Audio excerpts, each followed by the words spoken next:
CM योगी के ये योद्धा तोड़ेंगे समाजवादी पार्टी कांग्रेस का चक्रव्यूह। योगी ने हाई लेवल मीटिंग में बना दी चुनाव की पूरी रणनीति। उपचुनाव पर ली योगी ने अपने आवास पर सबसे बड़ी बैठक, खुद के मंत्रियों को ही दे दिए सख्त निर्देश। मुख्यमंत्री आवास पर घंटों चली बैठक, मंत्री बोले हरियाणा की तरह यूपी में भी पलटने जा रही है बाजी।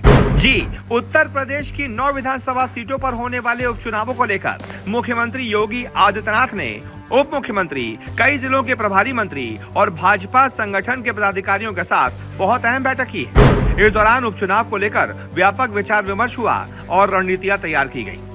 बैठक में मुख्यमंत्री ने सभी 9 सीटों पर उपचुनाव को जीतने के लिए मंत्रियों और पदाधिकारियों की जिम्मेदारियां भी निर्धारित की हैं। बैठक के दौरान मंत्रियों और पदाधिकारियों के बीच आपसी समन्वय को और अधिक मजबूत करने पर जोर दिया गया। यह भी तय हुआ कि उपचुनाव में पार्टी का कोई भी नेता अपने निर्धारित क्षेत्र में जिम्मेदारियों का निर्वहन करने में कोई कमी न छोड़े। मुख्यमंत्री ने कहा कि उपचुनाव जीतना केवल चुनावी सफलता नहीं, बल्कि जनता के विश्वास की जीत होगी। इसलिए हर सीट पर जीत सुनिश्चित करने के लिए पूरी निष्ठा और समर्पण के साथ काम किया जाना चाहिए। सीएम योगी ने पार्टी नेताओं और कार्यकर्ताओं को बूथ स्तर तक चुनाव प्रबंधन को मजबूती से संभालने के निर्देश दिए।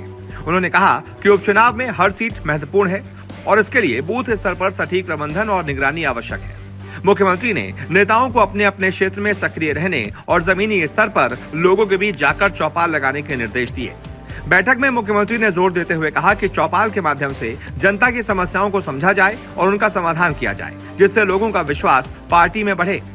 बैठक में मुख्यमंत्री ने यह भी निर्देश दिया कि प्रभारी मंत्री और पदाधिकारी उन जिलों में अधिक समय बिताएं जहां उपचुनाव हो रहे हैं। उन्होंने कहा इन क्षेत्रों में जाकर लोगों से सीधा संवाद स्थापित करें, उनकी समस्याओं को सुने और त्वरित समाधान सुनिश्चित करें।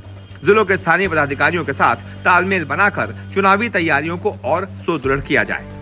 इस मौके पर भाजपा के प्रदेश अध्यक्ष भूपेंद्र सिंह चौधरी ने भी पार्टी की तैयारियों का जायजा लिया और सभी कार्यकर्ताओं का उत्साह बढ़ाया। उन्होंने कहा कि पार्टी सभी 9 सीटों के लिए पूरी तैयारी कर चुकी है और मुख्यमंत्री योगी के नेतृत्व में भाजपा पूरी ताकत के साथ चुनाव लड़ेगी। चौधरी ने विश्वास जताया कि पार्टी न सिर्फ 9 घोषित सीटों पर विजय प्राप्त करेगी, बल्कि जल्द ही 10वीं सीट भी घोषित होगी और वो भी भाजपा के ही खाते में आएगी। आपको बता दें, जिन 10 सीटों पर उपचुनाव होने हैं उसमें 5 समाजवादी पार्टी और 5 एनडीए गठबंधन के पास थी। बीजेपी के खाते में 3 सीट थी, 1 आरएलडी के पास थी और 1 निषाद पार्टी के पास। कटेहरी, करहल, सीसामऊ, कुंदरकी सीट पर समाजवादी पार्टी ने 2022 में जीत दर्ज की थी। अयोध्या की मेलखीपुर सीट भी समाजवादी पार्टी के खाते में थी, जिस पर अभी तारीख नहीं आई है। इसके अलावा फूलपुर, मझवा, गाजियाबाद सदर, खैर, मीरापुर सीट पर उपचुनाव होना है। बैठक में उत्तर प्रदेश के उप मुख्यमंत्री ब्रजेश पाठक, कैबिनेट मंत्री स्वतंत्र देव सिंह, सूर्यप्रताप शाही समेत राज्य के कई वरिष्ठ मंत्री और प्रभारी मंत्री समेत भाजपा के पदाधिकारी भी मौजूद रहे, जिन्होंने एक साथ मिलकर समाजवादी पार्टी और विपक्ष को धूल चटाने की रणनीति बनाई।